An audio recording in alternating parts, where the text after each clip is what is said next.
Muy buenas tardes. Antes de iniciar la enseñanza, quiero, junto con los pastores, agradecerle al Señor del evento que tuvimos en este fin de semana con los maestros de los niños de las diferentes iglesias, y había más de 1000 maestros preparándose y siendo edificados. Y también agradecerles a todos aquellos que participaron apoyando. Era un ejército de servidores, cocineras, un montón de cantores y todos sirviendo al Señor de corazón sincero y limpio. Oramos al Señor y le pedimos que los bendiga, ¿verdad que sí? Que les multiplique, que les dé el deseo de su corazón y que sigan sirviendo al Señor.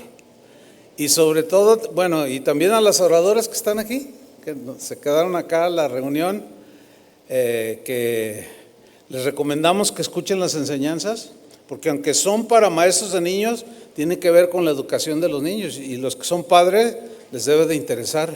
Excelentes enseñanzas, totalmente recomendables. Así es que pues denle un aplauso al Señor por su bondad, su misericordia. Gracias. Muy bien. Cristianos comprometidos con la palabra de Dios. Ese es nuestro tema. Hay un versículo que quiero tomar de base. Bueno, son dos. Hebreos 4, versículo 12. Va a aparecer en la pantalla y me siguen la lectura. Dice así: porque la palabra de Dios es viva y eficaz, y es más cortante que toda espada de dos filos, y penetra hasta partir el alma y el espíritu, las coyunturas y los tuétanos, y discierne los pensamientos y las intenciones del corazón. Y no hay cosa creada que no sea manifestada en su presencia. Antes bien, todas las cosas están desnudas y abiertas a los ojos de aquel a quien tenemos que dar cuentas. A quien tenemos que dar cuentas. Mire, todo pastor de las casas de oración, aquí por supuesto, Casa de Oración Avenida Colón en Guadalajara, y todo cristiano, no solo ustedes, sino todos los cristianos alrededor del mundo, todos los pastores alrededor del mundo, debemos estar comprometidos con la palabra de Dios. ¿Cuántos dicen amén? Todos. Sin embargo, en estos últimos años, yo he observado que en muchos sectores del cristianismo la palabra de Dios está siendo menospreciada, está siendo puesta a un lado en la vida de muchos pastores. Esto es lo grave, y que por consecuencia muchos de las ovejas del Señor son contaminadas con este dejar a un lado la palabra de Dios. ¿Qué está sucediendo? Bueno, está sucediendo siempre ha existido este problema desde los inicios de la iglesia, y es que las filosofías del mundo, las huecas sutilezas, los sofismas, pensamientos, filosofías, han atrapado a muchos pastores alrededor del mundo. Y repito, esto ya está desde el primer siglo de nuestra era, y ha arrastrado muchos pastores y sigue haciéndolo, y por consecuencia muchas ovejas del Señor. Pero aquí el problema es que los pastores nos puede arrastrar todo este sistema. Una pregunta: ¿podrá un pastor desviar a las ovejas que Jesús le encomendó? Algunos dijeron que no. Fíjense, están bien despistados. Pues claro que sí, por supuesto que sí. Ahí está, lo acabo de decir. ¿Sí? 2 versículos nada más, 2 versículos. Jeremías 23:32. He aquí, dice Jehová, yo estoy contra los que profetizan sueños mentirosos. Ponga mucha atención. Y los cuentan, y hacen errar a mi pueblo con sus mentiras y sus lisonjas. Y yo no los envié ni les mandé, y ningún provecho hicieron a este pueblo, dice Jehová. Y de ahí nos vamos al capítulo 50, versículo 6. Dice, ovejas perdidas fueron mi pueblo, sus pastores las hicieron errar. Otra vez la pregunta, ¿podrá acaso algún pastor hacer errar y desviar a las ovejas? Claro que sí. Por los montes las descarriaron, anduvieron de monte en collado y se olvidaron de sus rediles. ¿Por qué? Pues porque dejaron la palabra de Dios. Esa fue la razón. Mire, hay una filosofía, bueno, hay un montón, pero nada más voy a poner algunos ejemplos. Por ejemplo, el pragmatismo es una filosofía que básicamente consiste en rechazar la existencia de verdades absolutas. Es decir, que este sistema de pensamiento asegura, enseña que las ideas pues pueden cambiar, que los conceptos pueden variar para acomodarse a lo que está de moda o lo que está en ese momento en vigencia, ¿sí? Esto ha provocado que en muchas iglesias se hayan metido muchas prácticas del mundo. ¿Por qué? Porque el pastor se le fue, se le pasó, algo le sucedió y empezó a contaminar a las ovejas. Muchos se han amoldado a la corriente de este mundo. Cuando la Biblia habla de corriente de este mundo, se refiere al pensamiento de la gente que habita este mundo, que no son creyentes, que no son cristianos. ¿Y cómo es el pensamiento de ellos? Bueno, pues ya sabemos. Romanos 12:2 dice lo siguiente: no os amoldéis al mundo actual. Ahí está. No se amolden, no se ajusten, no se emparejen a la manera de vivir y de pensar de la gente de este mundo, sino sed transformaos mediante la renovación de vuestra mente, sus pensamientos. Lo que pensamos, eso es lo que generalmente hacemos. Así podrán comprobar cuál es la voluntad de Dios, buena, agradable y perfecta. Dos ejemplos de pragmatismo religioso. Por ejemplo, la Biblia dice, no fornicarás. Pero el pragmático, el pastor pragmático, el cristiano pragmático dice, bueno, sí dice la Biblia eso, no fornicarás, pero si ella y yo nos amamos, no es malo. ¿Dónde está lo malo? Si lo que vale es el amor. Suena bonito, ¿verdad? Pero resulta que la Biblia dice que no. Entonces el pragmático se acomoda al pensamiento de la gente del mundo, porque así piensan ellos.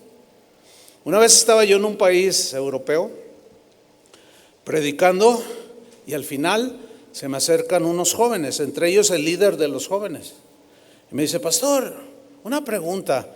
Allá en México los jóvenes que van a la iglesia, que son novios, ¿tienen relaciones sexuales? Yo le dije, bueno, la Biblia nos enseña que no. Dice, pues entendemos que no deben. Dice, oh no, pues nosotros aquí en este país sí.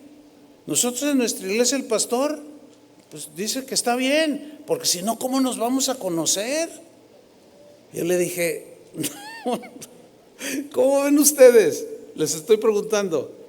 Pues la Biblia dice que, sin embargo, ellos ya están permeados por lo que piensa la gente del mundo, ¿verdad? Hay que juntarnos a vivir para conocernos y bla, bla, bla. Bueno, ahí está un ejemplo de pragmatismo religioso. En el siglo XVI hubo un hombre muy conocido, hasta la fecha es muy socorrido en las lecturas por lo que él escribió. Fue un escritor, político, filósofo, se llamaba Nicolás Maquiavelo. Algunos habrán oído y hasta leído algunas de sus obras. Bueno, este hombre acuñó lo que hoy se conoce como el concepto de el fin justifica los medios. Él concibió ese concepto. Y el fin justifica los medios es una frase que representa precisamente lo maquiavélico, que se fue derivando, ese era su apellido, pero se fue derivando como algo diabólico, algo siniestro, algo ¿cómo? O sea, no inventes, ¿cómo? Eso es maquiavélico, ¿sí?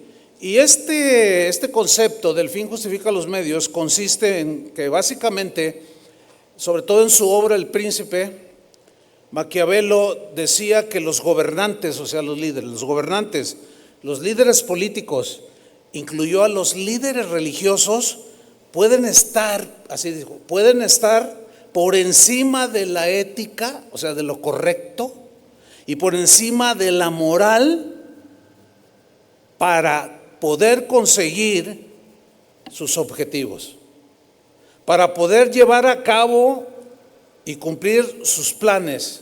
Es decir, se vale de todo con tal que tú o la persona haga lo que quiere hacer, utilizando un montón de cosas, de prácticas, de un montón de definiciones y métodos, con tal de salirse con la suya. Ese es el concepto, así en pocas palabras, del fin justifica los medios. Miren, esta filosofía te permite usar cualquier cosa, cualquier método, cualquier medio para conseguir lo que quieres. Es decir, ellos dicen, si te funciona, úsalo. Oye, pero ¿será correcto hacerlo de esta manera? Lo que sea, con tal de que tú obtengas lo que quieres, el fin que persigues. Justifica los medios que tú usas para lograr lo que quieres. ¿Recuerdan que hace un mes, no sé, mes y medio, yo di una serie sobre cristianismo y política? ¿Se acuerdan? Hay gente bien, las ovejitas algunas son muy interesantes, porque algunos me escribieron, me mandaban mensajes y me decían, pastor, por favor no se meta en política, no hable en política. ¿Cuándo hablé yo? Si era precisamente sacarlos de ese rollo, ¿sí o no? Pero no leen, no oyen, más bien no oyen bien lo que uno enseña. Bueno, eso era una preparación para las elecciones que venían a este país. Bueno, ahora ya sabemos quién ganó. Bueno, entre ese triunfo que tuvo el partido que está gobernando ahora, había una parte en la que las votaciones iban a definir que si habría o no mayoría en el Congreso de los miembros de este partido que gobierna en este país. No sé cuántos estén al tanto de la política de aquí de México, pero se necesitaban 85 votos para tener la gran mayoría y así poder hacer enmiendas a la Constitución, entre ellas reformar el Poder Judicial, ¿sí? Entonces faltaba uno y ya tenían que sesionar y a la hora de la hora pues consiguieron ese voto. El partido Morena necesitaba ese voto y un político, un senador del PAN, votó a favor de la reforma judicial, ¿sí? Entonces ya tienen mayoría del Congreso, ya pueden hacer todas las ajustes y enmiendas y bueno. El asunto es que según los mismos políticos, el que dio el voto, según ellos, no es mi opinión, ellos mismos lo dicen, es de los peores políticos que hay en México, de los más corruptos, de los más de todo. Y bueno, es paisano de ustedes, me parece. Es paisano de los veracruzanos. Ok, ¿qué sucedió allí? Yo cuando me di cuenta dije, mira, no cabe duda, o sea, ahí está. Porque a la hora de preguntarle a los presidentes del partido y a otros senadores, oye, ¿tú qué opinas que de los más corruptos votaron a favor? Como haya sido, dicen, quien haya sido. Oye, pero ustedes mismos lo tachan de todo. Entonces, no, logramos lo que queríamos. Ahí está un ejemplo clarísimo. No importa lo que se haga con tal de obtener lo que queremos. Bueno, en el caso del cristianismo, pregunto, ¿se puede usar cualquier cosa aunque no tenga sustento en la Biblia? Pues no, la respuesta es no. Sería una, si alguien dice que sí, sería una respuesta maquiavélica. O sea, el fin justifica los medios. Para hacer crecer a la iglesia puede utilizar lo que sea. No. No importa lo que diga la Biblia. Si te funciona, hazlo. No se importa lo que dice la Biblia. Yo recuerdo que en una ocasión estaba escuchando a un pastor conocido y estaba diciendo un montón de tonterías, esa es la verdad. Y él estaba manipulando a favor para sacarle dinero a la gente. Entonces, pues yo me tomé la libertad, agarré mi computadora y le escribí, oye, le digo, con todo respeto, no, ¿por qué tuerces la Biblia? No hagas eso, es que eso no está bien. Y me contesta, mira Chuy, yo sé lo que dice la Biblia, pero a mí me funciona lo que estoy haciendo. Pobres ovejas de él. Ese es un pastor pragmático. Está desviando a las ovejas, les está enseñando que pueden hacer lo que sea con tal de obtener lo que ustedes quieren. Y saben que no, hermanos, no. Hay otra filosofía que se conoce como subjetivismo. Esta filosofía tiene que ver con nuestro modo particular, muy particular, de pensar o de sentir. Es decir, el subjetivismo dice así: yo pienso, bueno, yo creo, yo siento, o sea, yo, mi opinión, yo. Y debo decirles algo. Lo que yo piensa, lo que yo crea, de todo lo que sea, de todos lo que nos atañe a todos los seres humanos, lo que yo piense, lo que yo es subjetivo. Por ejemplo, yo pienso que el Atlas es el mejor equipo del mundo. ¿Es objetivo eso? Pues no, las Chivas menos, aunque ayer perdieron. O sea, es algo subjetivo. Sin embargo, hay quien lo subjetivo lo pone por encima de lo objetivo, como precisamente el dueño de las birrias. Somos el mejor equipo del mundo. Sabemos que no es cierto, pero ellos lo dicen. Entonces, lo que yo piense es subjetivo. Bueno, esta es una manera de pensar, ¿eh? Déjenme ponerle dos ejemplos de subjetivismo religioso. ¿Ok? Número uno, ahí va el primero. Yo pienso, yo creo, yo siento que un Dios de amor no va a echar a nadie al infierno, porque no va de acuerdo con su carácter. Si Dios es amor, a ver, ¿tú amas a tus hijos? Claro. ¿Los echarías a un barranco? Pues no, pues tampoco Dios. Oye, de veras, ¿verdad? Qué bueno es Dios. Olvidándose totalmente de que Dios es un Dios justo y santo y que aborrece el pecado. Porque si así fuera, ¿para qué envió a su Hijo a morir por nuestros pecados en una cruz? ¿Se dan cuenta? Pónganse listos, porque hay muchos, pero muchos subjetivistas que piensan así. Otro ejemplo, las experiencias personales. Gente que tuvo una visión, un sueño. No, está bien, pero la experiencia personal que tengamos con Dios puede ser legítima, pero también puede ser engañosa, ¿eh? Por lo tanto, es subjetiva. Y la experiencia personal no debe ser la regla que todos deben de seguir. Me acuerdo que en la iglesia donde crecimos, un día una señora estaba contando testimonio. Dice que ella oraba para que el Señor la llenara del Espíritu y le diera dones. Entre ese don ella quería que Dios le diera el don de hablar en lenguas. Y pues ahí estaba, ¿verdad? Entonces sube una persona a dar un testimonio sobre precisamente ese punto. Dice, hermanos, dice,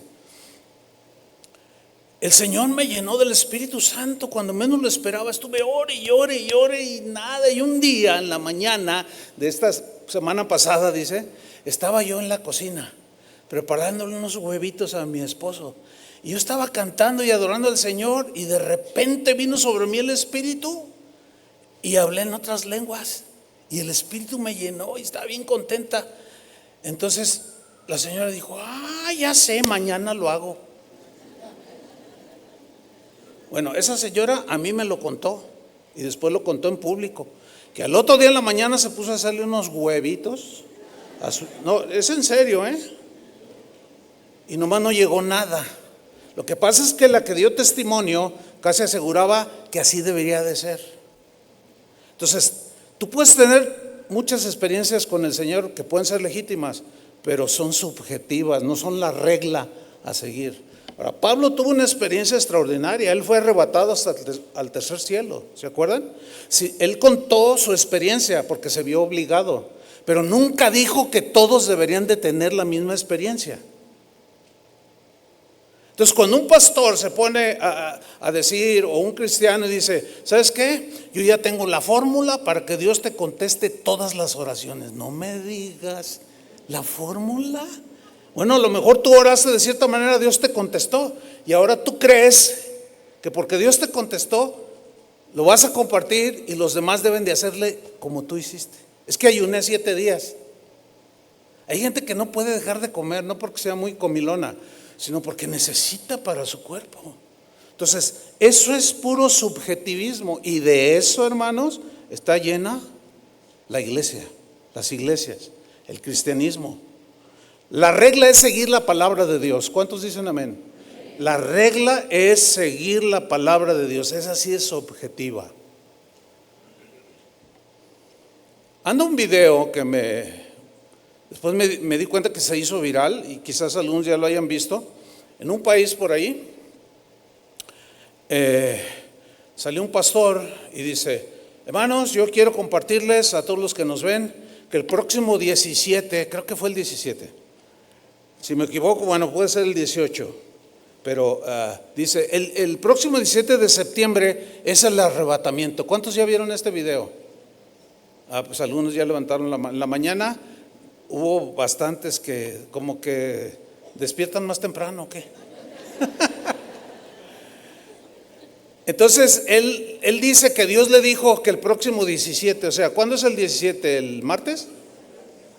El martes llega. Miren, no va a llegar.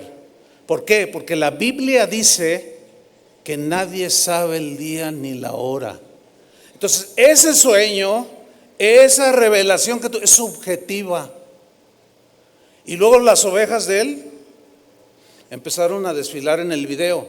No, a mí Dios me dijo en voz audible, el 17 de septiembre vengo por ustedes.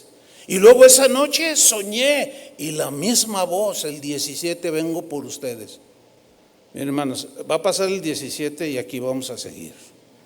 Yo sé que más de alguno va a decir, incrédulo, bueno, nos vemos el 17 pues. Porque si somos cristianos va a venir por nosotros, ¿no? Pues nos vemos el próximo domingo. No va a pasar nada. ¿Por qué? Porque es algo basado en lo subjetivo y no en la palabra de Dios. La palabra contradice todo eso. Bueno, el sincretismo. Este es otro sistema filosófico que trata de conciliar doctrinas diferentes. Trata de acomodarlas como si fuera un rompecabezas para que queden bien. Y agarra de aquí, agarra de allá, etcétera. Por ejemplo, un ejemplo de sincretismo religioso. Un cristiano dice, o un pastor dice, yo creo que Jesús resucitó, pero Él no es Dios. Es que raro suena eso. O sea, Jesús resucitó, pero no es Dios. O sea, nosotros los cristianos creemos que Jesús resucitó, pero también creemos que Jesús es Dios, ¿sí o no? Está por toda la Biblia. Pero por alguna razón se le metieron otras ideas, otras doctrinas erradas, y él trata de amalgamarlas. Entonces él se vuelve un sincretista y luego lo divulga. No, hermano, estamos en tiempos muy peligrosos. Otro ejemplo, ahí está un cristiano y dice, yo soy cristiano, pero yo hago lo que quiero. Qué raro suena eso. A ver, yo soy cristiano, pero hago lo que quiero. ¿Así dice la Biblia? Pues no. La Biblia dice que hacemos su voluntad, no lo que queremos. Ese es otro ejemplo. Otro ejemplo. Yo soy cristiano, pero yo no me congrego. No. Pues es como decir, yo le voy a las Chivas y voy a ver a la América. O sea, ¿cómo? No se puede hacer eso. Todo eso es puro sincretismo. Otro ejemplo, yo soy cristiano, Jesús es mi pastor. Así dice la Biblia que Dios es nuestro pastor, ¿no? Pero yo no me sujeto a ningún pastor terrenal.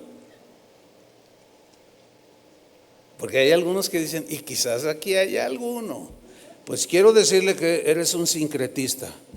O sea, que tratas de amalgamar, porque la Biblia no dice eso. La Biblia dice que nos congreguemos. La Biblia dice que nos sometamos y obedezcamos a nuestros pastores, a los cuales Dios instituyó. Eso dice, ¿no? ¿Ven? Entonces nos estamos dando cuenta que todas estas filosofías y otras muchas más, estas maneras de pensar predominan en estos últimos años en las mentes de muchos pastores. Eso es lo trágico. Y en las mentes de muchos cristianos que están demostrando que su compromiso con Dios y su palabra es muy bajo. O sea, toma nada más lo que les conviene, lo que quieren, y lo demás lo revuelven. Y no es así.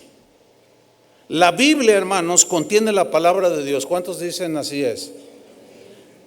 Y ha sido, desde que inició el cristianismo y desde antes, desde el judaísmo, siempre ha sido considerada por los verdaderos cristianos en este caso como la palabra infalible, sin error, la palabra eterna, que es totalmente confiable, que le da respuestas al ser humano sobre su condición pecaminosa y corrupta, pero también le revelan en las mismas escrituras el camino de la salvación. También nos muestra la manera de vivir que Dios, nuestro Padre, quiere que vivamos en tanto Él viene por nosotros. A través de la historia del cristianismo ha habido gente muy comprometida con la palabra de Dios, otros no tanto. En la Edad Media surgió un hombre, era un monje católico, se llamó Martín Lutero. Él comenzó a leer la Biblia y empezó a darse cuenta que había muchas desviaciones, muchas cosas que él se estaba practicando en ese tiempo que no estaban en la Biblia. Entonces él siguió leyendo y leyendo y cuenta su historia que en octubre de 1512, cuando él recibió su doctorado en teología, él dijo lo siguiente: juro defender la verdad del Evangelio con todas mis fuerzas, con fidelidad y pureza. Defenderé la palabra de Dios de palabra y por escrito. Cuando fue llevado a la corte papal, porque lo tuvieron por hereje, por querer volver a la Biblia, fíjate, lo presionaron de tal manera que lo llevaron ante la corte papal para que se retractara delante del líder de esa iglesia, bajo la amenaza de que si no se retractaba le cortaban la cabeza. Y Martín Lutero dijo lo siguiente: no me retracto, no puedo ir en contra de la verdad que está en las Escrituras y que está viva en mi conciencia. Que Dios me ayude. Pero si yo tuviera 1000 cabezas me dejaría cortar. O sea, qué convicción tan fuerte de comprometerse con la palabra de Dios. Y eso está desapareciendo en estos últimos tiempos. Con razón Jesús profetizó la apostasía. Dijo: cuando el Hijo del Hombre venga, ¿hallará fe en esta tierra? Y por haberse multiplicado la maldad, el amor de muchos se enfriará. O sea, de muchos de los que se dicen cristianos. ¿Por qué se va a enfriar? Porque se enredaron en todo, hicieron a un lado la palabra y cavaron para sí cisternas rotas que no retienen el agua. Otro de los reformadores, llamado Juan Knox, él era un escocés. Él fue un cristiano que sacudió países enteros como Suecia, Alemania, Inglaterra, Francia, y después de más de 500 años todavía sus mensajes siguen retumbando. Si usted busca en internet y lee sus mensajes, dice: no, estaba pesado, porque un predicador dicen que era de mucho fuego, pero con la pura Biblia. Y hubo miles de convertidos, pero también miles que no les gustaba, como ahora, A muchos cristianos no les gusta oír la palabra de Dios porque confronta su sincretismo, su pragmatismo, sus pensamientos amoldados al mundo. Otro predicador, ya más cercano del siglo XVIII, dijo lo siguiente: la maldición de Dios para un pueblo que rechaza su palabra, que no quiere oírla, es justamente tener pastores y predicadores que hablan de todo menos de la palabra de Dios. ¿Usted quisiera un pastor así o pastores así? Pues yo tampoco quiero ovejas así, pragmáticas, mundanas. Unas preguntas que voy a lanzar ahí para ustedes, pero también a los que están viendo y a los que verán esta enseñanza. A ver, número 1. Para usted la Biblia contiene las respuestas a la problemática espiritual, subrayo, del ser humano, ¿sí o no? Sí. Otra pregunta.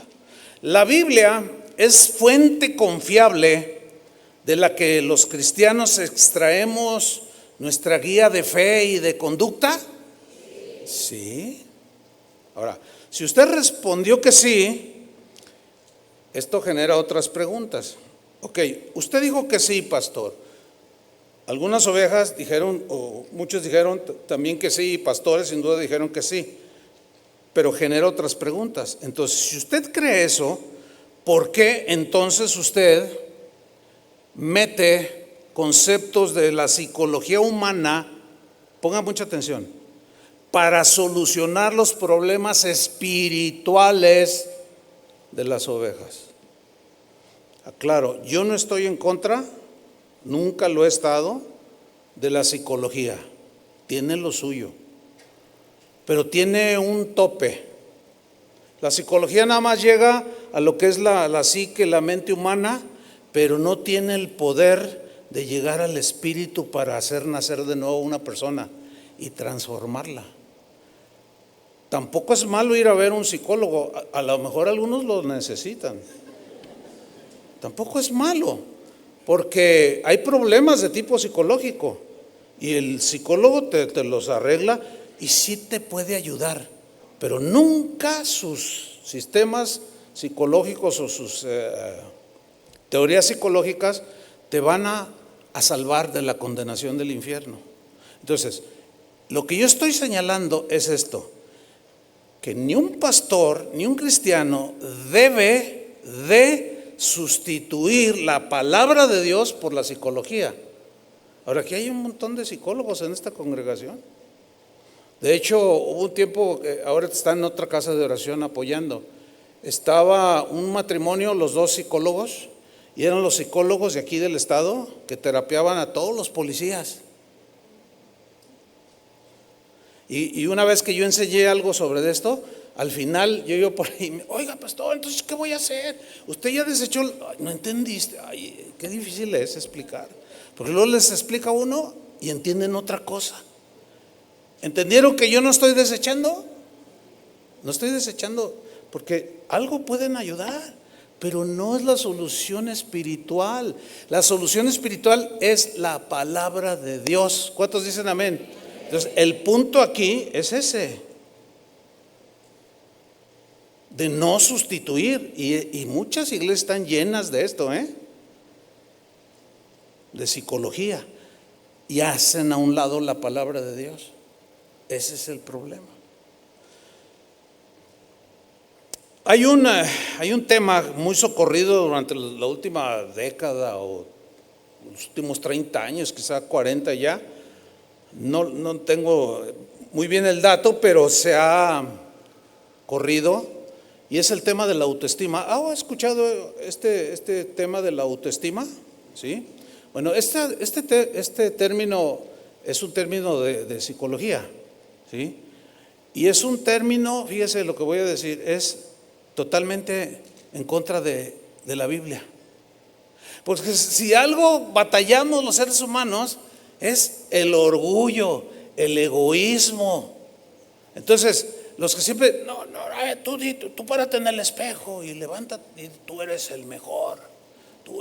Y muchas cosas que les enseñan a los cristianos. Tú, mira, este es un congreso para puros reyes. Y si es el evento de mujeres, para puras reinas. O sea, para levantarles la autoestima. Nada más que el problema con esto es que muchos se sobrepasan en su concepto de sí mismo. Y ya se vuelven orgullosos. Y luego otros dicen, yo soy un gusano. Es un rollo. Mire, Romanos 12, versículo 3, en la versión al día. Mire lo que dice aquí. Por la gracia que se me ha dado, os digo a todos vosotros, nadie tenga un concepto de sí más alto que el que debe tener, sino más bien piense de sí mismo con moderación. La Reina Valera dice con cordura. O sea, si yo soy un albañil, no me debe de hacer sentir mal o menospreciarme, porque ese es un trabajo digno. Mire, sin albañiles no tendríamos este edificio. Si usted es un obrero, se necesitan los obreros. Y a lo mejor toda la vida va a ser obrero, pero usted se para ahí, pues yo soy el mejor ingeniero, y el rato el albañil anda diciendo, yo soy arquitecto.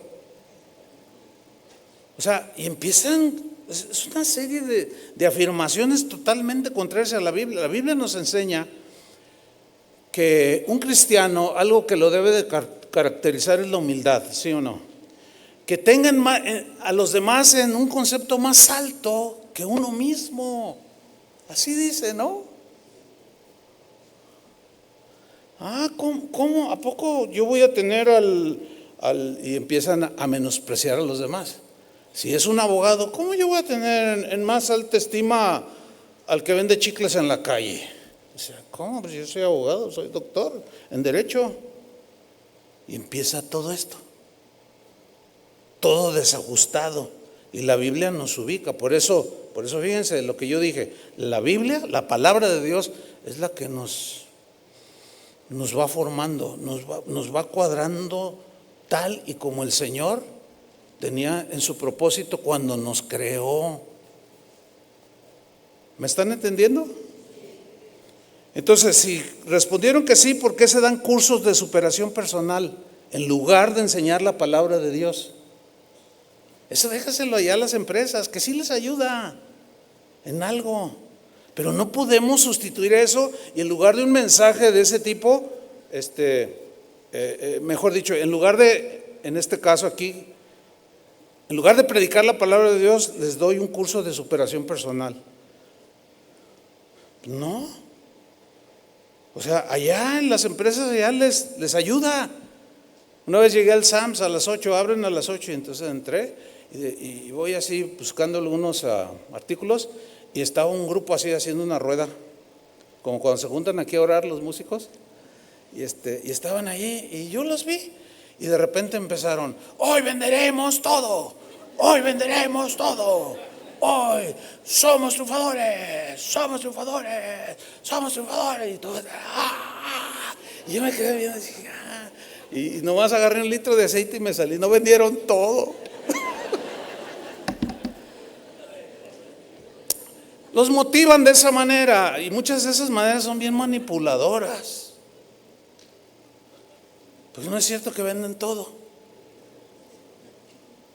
Y luego, por más que digan, ¿verdad? Y así como mantras, ¿verdad? Para animarse y todo el asunto. Si el esposo tiene cáncer, si el niño anda en las drogas, les dura 10 minutos esa motivación. Pero la palabra de Dios, mira, ahí está sosteniéndote día tras día, noche, mes tras mes, año tras año. Dale un aplauso al Señor por su palabra.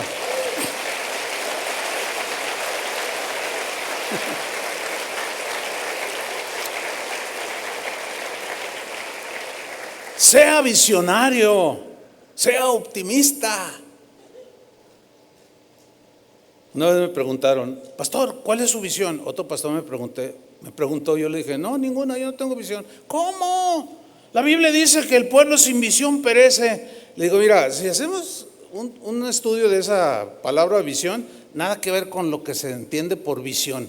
O sea, normalmente dice, yo tengo una visión, yo voy a construir un auditorio para 10,000 personas. Esa es mi visión.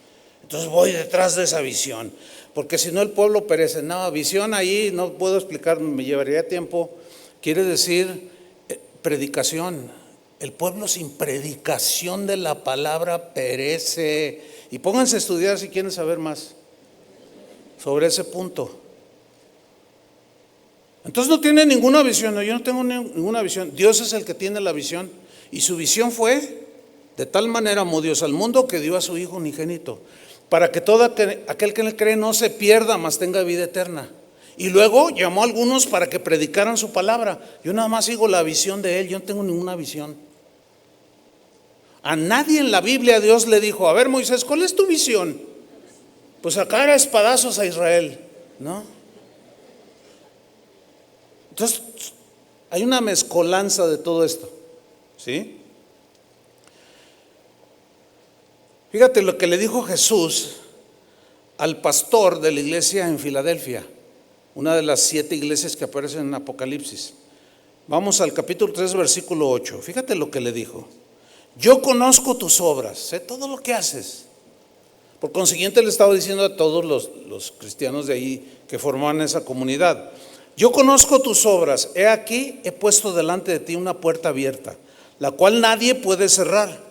Porque aunque tienes poca fuerza, fíjate lo que le dijo: has guardado mi palabra y no has negado mi nombre. Guarda su palabra y no niegues su nombre, y ya estás, ya lo hiciste.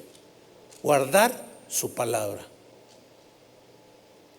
Y luego en el mismo capítulo, en el versículo 10, le dice: por cuanto has guardado la palabra de mi paciencia. Fíjate lo que le produjo a los cristianos en Filadelfia guardar la palabra del Señor. Yo también, le dice, te guardaré de la hora de la prueba que ha de venir sobre el mundo entero para probar a los que moran sobre la tierra. Yo también te voy a guardar. ¿Por qué? Porque al tener mi palabra, en ella vas a encontrar la fortaleza que ninguna filosofía te puede dar, ningún hombre te puede infundir. Por más, mírate al espejo, sé optimista. Por más que lo repitas y lo repitas, no va a pasar nada. A los 10 minutos ya se te acabó todo ese optimismo. Para el verdadero discípulo de Jesús, los principios de Dios, su palabra, son lo más importante. ¿Cuántos dicen amén? Para un pastor es lo más importante la palabra de Dios para predicar, para edificar, para discipular, para guiar, para formar. Y uno tiene que ajustarse a la palabra de Dios. Aquí está un hermano que nos visita, ¿verdad? Bienvenido, el hermano, me refiero al hermano. Vino a decirme: pastor, ¿me puede dar un consejo? Y yo le digo: ¿te congregas aquí? Dice: no, yo voy a otra iglesia. No, yo no puedo darte un consejo. ¿Por qué no? Me dice, ¿verdad? ¿Por qué no? Pues porque yo no soy tu pastor, le pertenece a tu pastor. Si yo te aconsejo a ti, estoy violentando la ética pastoral. Le corresponde a tu pastor darte el consejo, porque tú me vas a dar tu versión de tu problemática. Y si yo te voy a dar un consejo a medias, porque no conozco todo el contexto, es la primera vez que te veo, dije: no te puedo aconsejar. Hay que respetar la Biblia, ¿sí o no te dije? Y la Biblia dice: ok, si tú tienes alguna situación, ve tú primero con él. Bueno, viéndolo bien, dice: sí, de veras, ve con el pastor. Sí, voy a ir. A mí me basta la palabra. Eso me ayuda. Algunos quizás lo que estoy diciendo no lo entienden. Es problema de ustedes. Yo sí lo entiendo como pastor. Yo no aconsejo ovejas de otro pastor, porque no me corresponde a mí. Ahora, si va con el pastor y aún así no está contento y le pide permiso: oiga, ¿me da permiso que si el pastor Chuy me aconseja? Ahí cambia. Pero luego yo tengo que, es un rollo, tengo que hablar con, oye, ¿qué onda con este hermano que le diste permiso? No, ay, hermano. O sea, no. Y la Biblia nos dice que debemos de guardar todas esas cosas. El principio de Jesús: tienes algo contra tu hermano, ve tú y él solos. ¿No dice así? Y arréglate. Y si no hace caso, ahora ya toma testigo. Y si no hace caso, bueno, ya junta a los líderes y ya diles. Eso es seguir la palabra y guardar la palabra, hermanos. Así es que pues los que son de otras congregaciones no me pidan consejo, no se los voy a dar, a menos que sea una situación extrema, ¿verdad? Entonces nosotros los cristianos debemos de entender y discernir y estar conscientes de lo que dijo Jesús. Jesús dijo, cuando estaba orando al Padre, dijo: santifícalos en tu verdad. Tu palabra, ¿qué? Es la verdad. Tu palabra es la verdad. Entonces, ¿con quién tenemos que comprometernos? Con Dios, ¿no? Y su palabra, porque es la verdad. En otra ocasión, los fariseos, que eran pues enemigos de Jesús, no lo querían, lo empezaron a cuestionar y empezaron a citar textos y contextos mal aplicados. Y Jesús les dijo en Mateo 22, 29, erráis, les dijo. Están errando, ignorando, ¿qué? ¿Qué dice el texto? Ignorando las escrituras y el poder de Dios. ¿Qué hizo Jesús? Los remitió a la palabra. Cuando Satanás lo tentó y le dijo: di que estas piedras se conviertan en pan. Y Jesús le dice: escrito está también, no solo de pan vivirá el hombre. O sea, el Satanás quiso torcer la palabra y el Señor lo metió en contexto 3 veces. ¿Ven la importancia? No podemos ser pragmáticos, ni subjetivos, ni maquiavélicos, ni hacer cualquier cosa aunque nos funcione. No, tenemos que aplicarnos porque estamos comprometidos con la palabra de Dios. Fíjate lo que dijo Pablo, 1 Corintios 2:13. Dijo: lo cual también hablamos, no con palabras enseñadas por sabiduría humana. Fíjate, subrayo sabiduría humana, que tenía que ver, Pablo menciona esto porque los corintios eran griegos y ellos estaban pues muy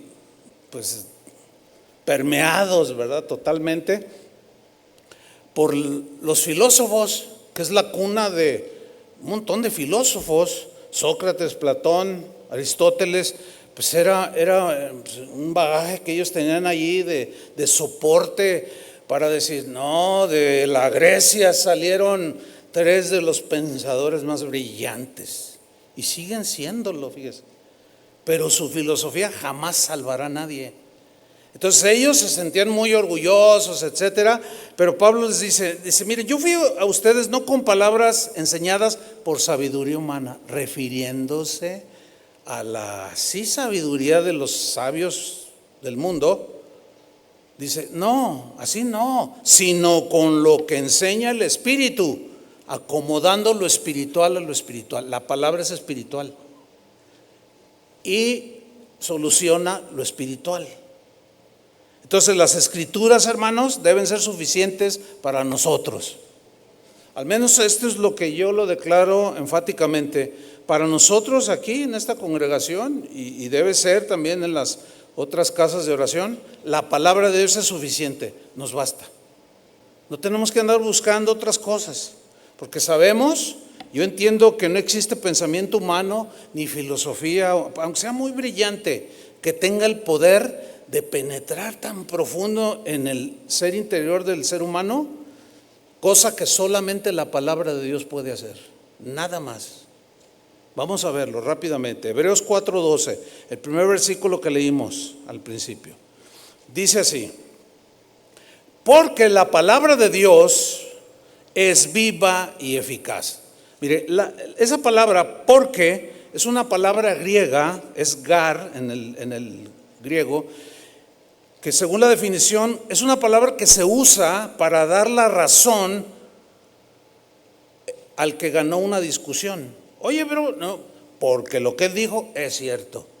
¿Por qué? Porque lo que él dijo está de acuerdo con lo correcto.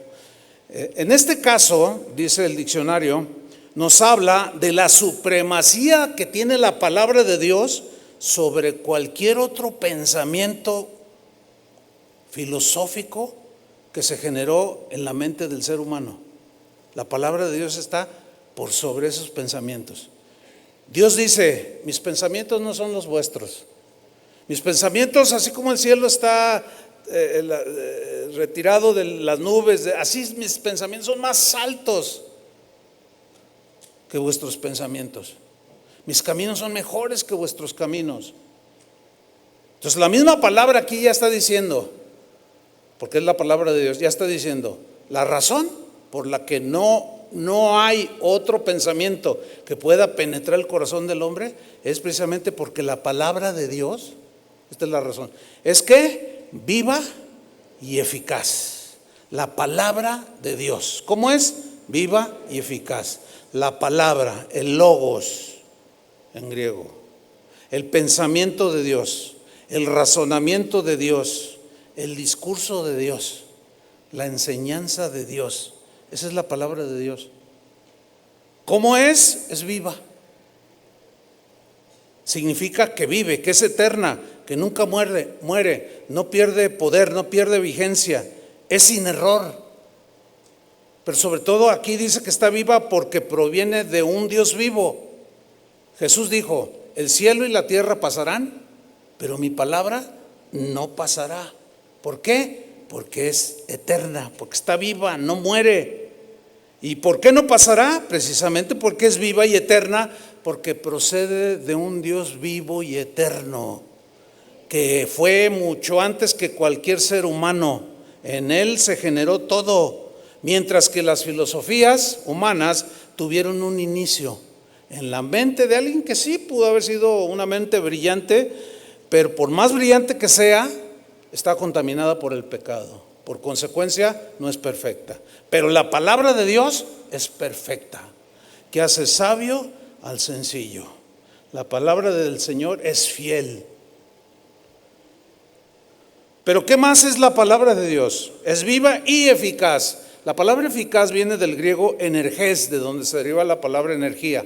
Es decir, algo que tiene fuerza para producir algo. Por ejemplo, yo puedo hasta empujar un auto, claro, en neutral, empujarlo, porque tengo cierta energía y puedo tenerlo, y puedo empujar un auto y rodar y estacionarlo. Bueno, esta palabra energés habla de la energía que tiene la palabra de Dios cuando es predicada, porque es poderosa para producir resultados. Es decir, que está llena de poder y que produce resultados en la vida de los seres humanos. Por ejemplo, nacer de nuevo. Nacer de nuevo es un milagro, ¿no es cierto? Bueno, debo entender que no todos quizás, porque puede haber aquí personas que vienen por primera vez que no entienden lo que es nacer de nuevo, pero es algo que es espiritual. Pero lo único que nos puede hacer nacer de nuevo para empezar a vivir la vida de Dios, con Dios, es cuando nos arrepentimos de nuestros pecados. La sangre de Jesús tiene la aplicación de que limpia y borra todos nuestros pecados. Y en ese momento nacemos de nuevo y empezamos a vivir una vida diferente.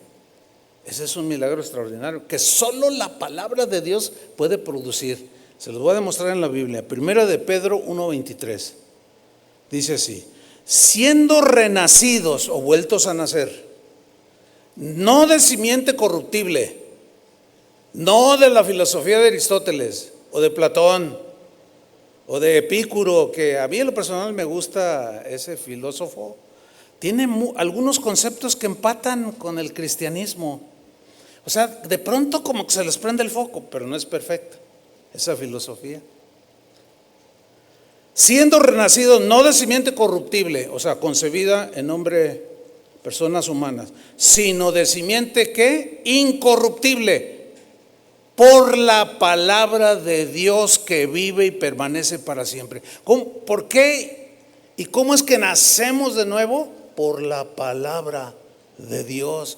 Cuando nos fue predicada y la creímos y nos arrepentimos y nos limpió, en ese momento cambió nuestra vida, ¿sí o no? Y hoy vivimos una vida nueva. Bueno, yo antes de ser cristiano yo leía muchos filósofos, pensamientos, me gustaba. Y ninguno pudo hacer lo que la palabra de Dios hizo cuando se anidó en mi corazón. Ahí está el poder, la energía de la palabra de Dios. Por eso es que sustituir conceptos humanos en lugar de la palabra de Dios es un error. Porque no trae vida. Sigo leyendo, porque dice versículo 24, toda carne es como hierba y toda la gloria del hombre como flor de la hierba. La hierba se seca, la flor se cae, mas la palabra del Señor permanece para siempre. Y esta es la palabra que por el Evangelio os ha sido anunciada. Debemos estar comprometidos a esa palabra, hermanos. Es una lucha, porque de pronto cruzan. Oyes a la gente hablar, oyes a los políticos, oyes al maestro, oyes al catedrático en la universidad, oyes muchos pensamientos que suenan bien, entre comillas, inteligentes, pensamientos inteligentes, racionales. Tú dices, ay, mira, no, sí. ¿Qué debes hacer? Compáralos con la palabra de Dios. Hay muchas cosas que dicen gente sabia del mundo que empatan con la palabra de Dios. Sí. Usted dice que no, pues sí, claro que sí. Yo se lo puedo comprobar. Ahorita no, porque me paso 2 horas. Pero sí. Hay gente que no es cristiana que tiene pensamientos acordes a la palabra de Dios. ¿Sí o no? Hay gente, es más, hasta un narcotraficante, una persona, digamos, no muy buena. Puede decir, no, yo cuido a mis hijos, a mi esposa, los amo, los protejo. ¿Cuántos hacen eso como cristianos? Nada más que la gran diferencia es que pues, no es salvo. Y nosotros sí. Él se muere y se va al infierno. Nosotros morimos y nos vamos con el Señor. La gran diferencia la hace la palabra de Dios. Pero seguimos, porque la palabra de Dios es viva y eficaz y más cortante que toda espada de 2 filos. Mira, yo subrayo la frase más cortante. ¿Qué significa esto? En el griego tiene la idea de que corta de un solo tajo, de un solo golpe. Y la comparación que hace es más cortante que toda espada de 2 filos. O sea, la palabra de Dios es como una espada. No que es una espada, sino es como, es semejante, porque se refiere a la espada que usaban los guerreros de ese tiempo, sobre todo los romanos, que tenían 2 espadas, una larga, como de 1,20 metros, 1 metro 20 centímetros, con esa guerreaban, pero había otra más cortita que la traían aquí, y esa espada era filosísima. Esa era la que usaban para pelear cuerpo a cuerpo. Y cualquier rozón que daban, o sea, cortaban. Pero cuando te agarraban por las hendiduras de la armadura y penetraban. Y algunas penetraban la armadura de tan filosas. Y se ven las películas. Y se ve cómo traspasa. Bueno, fíjate lo que está diciendo el escritor de la carta a los hebreos. La palabra de Dios es más cortante que toda espada de 2 filos. O sea, esa corta de un solo golpe, porque cuando el guerrero que era más diestro de pronto hacía esto, o así te volaba la cabeza, y así te volaba un brazo, te lo desprendía de un solo tajo. Pues fíjense que ese poder tiene la palabra de Dios. Es más filosa que cualquier espada de 2 filos, que de un solo golpe corta todo lo que encuentra a su paso. Yo sé que hasta donde voy ahorita en el mensaje, ya tiré unos espadazos, que algunos ya están sin cabeza y otros sin brazo. Y obvio que produce un montón de reacciones diferentes, ¿sí? Por ejemplo, miren, vamos a un ejemplo de cómo corta de un solo tajo, Fíjense, 1 Corintios 6:9. Vamos ahí. Dice así. Pablo dice, ¿no sabéis que los injustos no heredarán el reino de Dios? ¿No saben?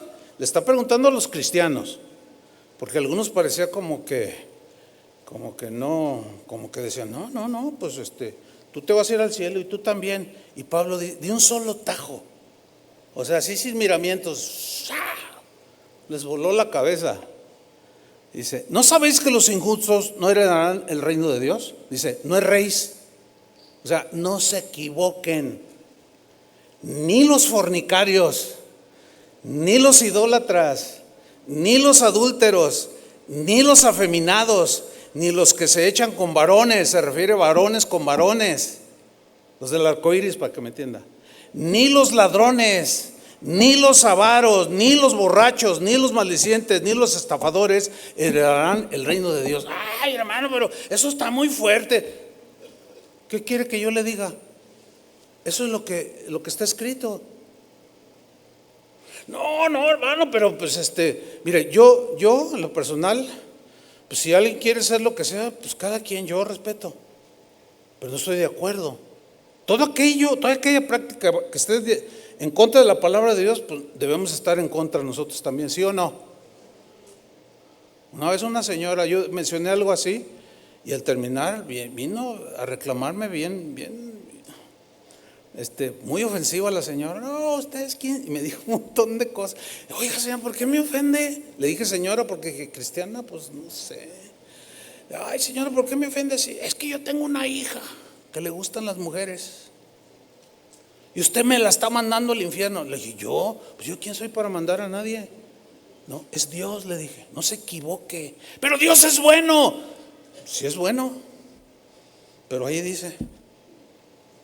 Entonces el reclamo no lo hagan con el heraldo, con el predicador, háganselo a Dios, se van a meter en problemas.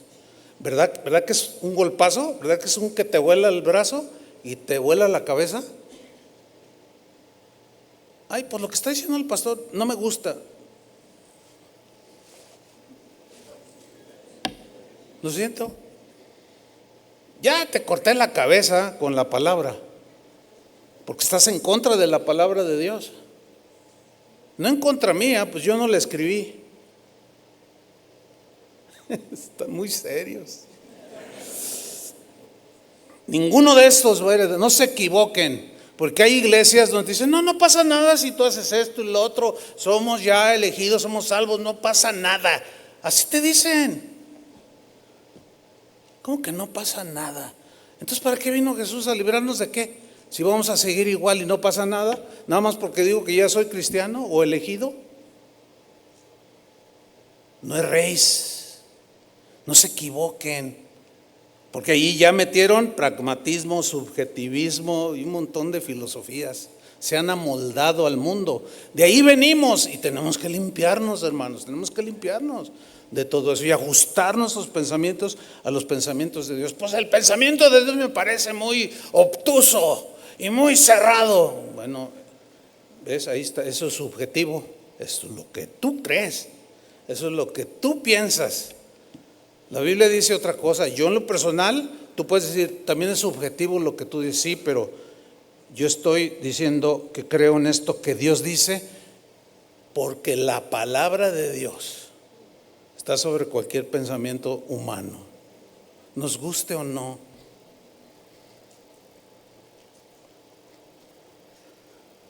Porque la palabra de Dios es viva y eficaz y más cortante que toda espada de dos filos y penetra, dice, hasta partir, dividir de un solo golpe el alma. El alma es algo intangible, es algo que forma parte del ser humano, que está por ahí, de aquí del cuerpo no sale. Todos tenemos un alma, que es donde está el centro de los pensamientos, de los sentimientos. Eso es lo que la Biblia enseña sobre el alma humana, ¿sí? Entonces, ahí donde en nuestra alma, en nuestros razonamientos se generan pues los pensamientos, los sentimientos, etcétera. ¿Qué hace la palabra de Dios? Parte, corta así de un solo tajo todo aquello que no va de acuerdo al pensamiento de Dios, pero que está en nuestro pensamiento. Penetra hasta partir el alma y el espíritu. O sea, no se queda ahí, todavía se va a lo más profundo del ser humano, lo más íntimo que en el corazón humano esté ahí guardado, hasta allí penetra. Y no solo eso, sino que penetra hasta partir al alma y las coyunturas, que son las articulaciones, ¿sí?, que permiten mover nuestro cuerpo, las rodillas y los pies. Pueden flexionar y podemos caminar y podemos mover. Miren, en sentido metafórico, el pecado nos hacía movernos, el pecado que mora en nuestra naturaleza nos hacía movernos hacia lo malo, ¿no es cierto? Así dice la Biblia, que heredamos la naturaleza pecaminosa. Bien, ahora, cuando hemos recibido la palabra de Dios, penetró tanto que llegó a las coyunturas, a las articulaciones, que en sentido metafórico ahora nos impulsan hacia lo bueno. La Biblia dice: el que robaba, ya no robe más. El que decía y tenía un vocabulario soez y grosero, ya no habla así. El que se gastaba toda su quincena en la borrachera y dejaba con hambre a sus hijos, ya no lo hace. Y ahora somos impulsados, seguimos teniendo esa lucha, pero ahora podemos ser impulsados por las coyunturas, porque penetró, o sea, nos impulsa hacia lo bueno, ¿sí? ¿Por qué? Porque penetró hasta ahí la palabra de Dios, pero ahí no se quedó, sino que llegó hasta los tuétanos. ¿Ahí me están siguiendo? Los tuétanos, es decir, la médula, que es la sustancia que está dentro de los huesos. Y eso habla metafóricamente de lo más íntimo del pensamiento del corazón de los hombres. ¿Se acuerdan de Esteban cuando predicó un mensaje a los religiosos de ese tiempo que aborrecieron a Jesús, lo crucificaron, y Esteban les estaba dando un sermón impresionante, de los más impresionantes que hay en el Nuevo Testamento? Y en Hechos 7:54 dice: oyendo estas cosas, porque termina en su mensaje Esteban diciéndoles: y ustedes mataron al autor de la vida. Y luego dice en 7:54: oyendo estas cosas, se enfurecían en sus corazones. ¿Por qué en sus corazones? O sea, de lo más profundo, porque les llegó, penetró la palabra hasta los tuétanos, y crujían los dientes contra él. ¿Y cómo terminaron? Accionando, apedrearon, asesinaron a Esteban. Les había llegado hasta los tuétanos. Es decir, la palabra de Dios tiene ese poder, hermanos, de penetrar. Y las reacciones son diferentes. Algunos se convierten y se humillan delante de Dios, pero otros se enojan. Dicen: no les gusta y se enojan. Y aún cristianos que dicen: yo soy cristiano, amo a Cristo, oyen la palabra que les penetra. Yo estoy de acuerdo con eso. Y la típica, ¿no? La típica que invitas a alguien, a tu compañera de trabajo o de la escuela, y está ahí, empieza el pastor a predicar, y de pronto saca la espada del Espíritu, que es la palabra, y empieza a cortar cabezas con la palabra. Entonces ahí está la persona. No sé a cuántos les pasó eso, que la primera vez que fueron a alguna iglesia cristiana o escucharon de algún cristiano el mensaje, así como: yo no soy malo, lo primero que yo no fumo ni tomo, yo no le digo malas palabras. Pero has mentido, sí, ya eres un mentiroso, y los mentirosos cuello. Entonces algunos reaccionan a mí y otros no. Entonces la típica, decía yo, que están ahí, luego yo soy el invitado y empieza el predicador con la espada a cortar, y luego volteo a ver al que me invitó: tú le dijiste de mí, ¿verdad? Porque se sienten, ¿a cuántos les pasó eso? Se sienten evidenciados. No, tú le dijiste, me está describiendo, está hablando de mí, está hablando en contra mía. No, hermano, lo que pasa es que Dios por su palabra penetra hasta los tuétanos. Y todo aquello que no está bien en los que decimos que somos cristianos, sigue penetrando y sigue llegando hasta lo profundo y mira. Pero ahí no termina. Penetra hasta partir el alma y el espíritu, las coyunturas y los tuétanos, y discierne los pensamientos y las intenciones del corazón. Escucha esto. La palabra que dice aquí, y discierne, es la palabra griega kritikos, de donde se deriva criticar. ¿Sí? Cuando se critica, se juzga. Dios, por su palabra, fíjate lo que hace, critica, juzga. Es decir, críticos, que se traduce por discernir aquí, que es la palabra, lo que hace, habla de un juez que juzga rectamente, no como los jueces de aquí, de la tierra, ¿verdad? Que tienen que hacer reformas porque no. Dios es el único juez al que no puedes sobornar. Tu conciencia Él la puso ahí, tu conciencia. Entonces habla de un juez que juzga rectamente, que hace juicio y critica todo aquello que está en contra de su voluntad. Lo critica, lo juzga. ¿Ven la importancia de estar comprometidos con la palabra de Dios? No hay otra para nosotros. Más nos vale estar comprometidos con la palabra de Dios. Termino. Y discierne, critica los pensamientos, los razonamientos. Mira, yo no puedo saber lo que tú estás pensando acerca de lo que estoy enseñando. No puedo saber y ni quiero saber, porque me amargan el día. No, pero Dios sí lo sabe. Dios tiene el poder. Cuando Jesús caminaba en esta tierra, dice así muy claramente, dice, porque Jesús sabía y conocía los pensamientos del corazón de los hombres.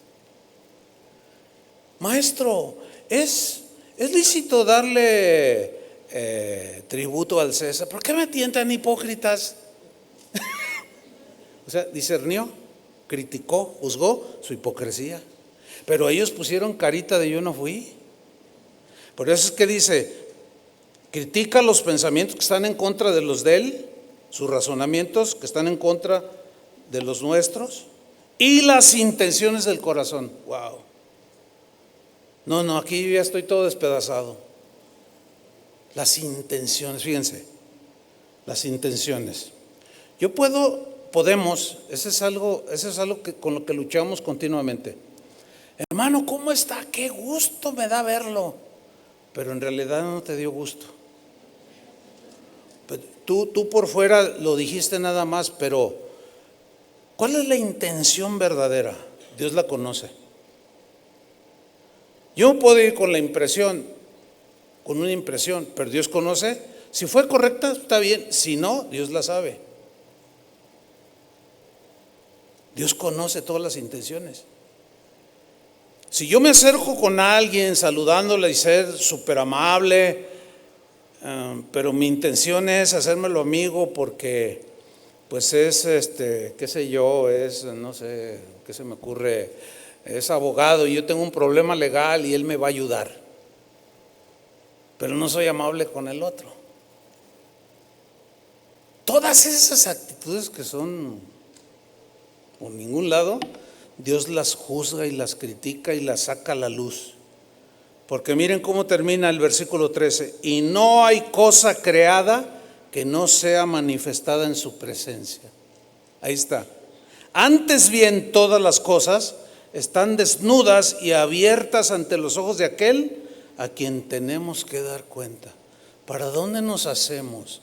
Es mejor estar de parte de Dios con Dios que desafiarlo, retarlo, decir que yo soy más inteligente con lo que pienso que lo que él dice. Ahí ya me meteré en problemas. Nuestro compromiso, al menos lo digo en particular y puedo hablar por los pastores de casa de oración, estamos comprometidos con la palabra de Dios. ¿Sí o no, Julio? Toño, Chava, todos estamos comprometidos. Mauricio, ¿sí o no? ¿Estás comprometido? No prediques otra cosa más que la palabra de Dios, porque es la única que tiene el poder para quitarnos todo lo que traemos mal. Esto nunca va a terminar hasta que venga Jesús. Por eso es que tenemos que luchar y luchar y luchar. Y a veces como que nos cansamos, pero el mismo carta a los Hebreos dice: a todos los que están cansados, levanten sus manos, o sea, afírmense, porque ya está nuestra redención muy cercana. No desmayen, sigan adelante, por cuanto has guardado mi palabra. Hay que guardar su palabra. Amén, hermanos, comprometidos con su palabra. Den un aplauso al Señor. Amén. Gracias, Señor. Pónganse de pie, hermanos, por favor. Vamos a orar. Señor, muchas gracias. Gracias por tu palabra, Señor, que fue la que, al ser recibida en nuestro corazón, nos hizo renacer para una esperanza viva. Cuando tu palabra llegó a nuestro corazón y hizo 1000 pedazos ese corazón de piedra, pusiste un corazón de carne, un corazón dócil, sensible, y empezó nuestra transformación. La única manera de discipular a tus ovejas por las que diste tu vida, Señor, es como lo dijiste en aquel memorable último mandamiento que les diste a los apóstoles: toda autoridad me ha sido dada y por tanto yo les doy autoridad. Vayan y prediquen el Evangelio, enseñándoles todas las cosas que yo les he enseñado. Y eso queremos hacer, Señor, enseñar todas las cosas que tú nos enseñaste. Tu palabra misma dice una advertencia muy, muy seria, de que no le quitemos ni le añadamos a tu palabra. Si le quitamos, corremos el riesgo de desviarnos y andar en el pragmatismo, en el subjetivismo, en todas esas filosofías mundanas que nos alejan de ti, porque son pensamientos ajenos a ti, Señor. Y si le añadimos, es porque nos sentimos mejor que tú. Y estaremos diciendo: lo que yo pienso y hago es mejor que lo que Dios dice. Las dos cosas son muy peligrosas. Pero guárdanos, Señor, como decía el salmista: con todo mi corazón te he buscado. Guardaré tus dichos para no pecar contra ti, porque tu palabra, Señor, ha sido lámpara a mis pies, lumbrera a nuestro camino. Y esa tu palabra, Señor, es la que nos mantiene firmes, sólidos, hasta el día final, que pisemos esta tierra o que tú vengas por nosotros. Nos comprometemos, Señor, a guardar tu palabra, en el nombre de Jesús.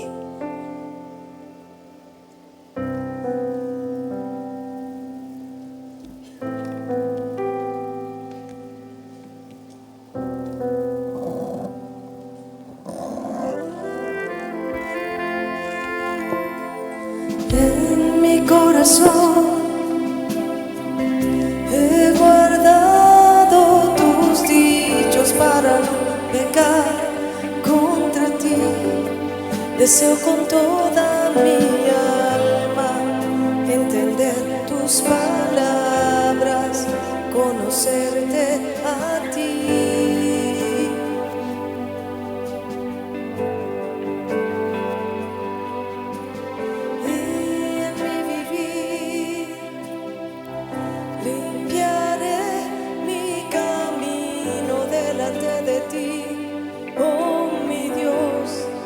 Seguiré tu enseñanza, tú sustentas mi alma, confiaré solo en ti.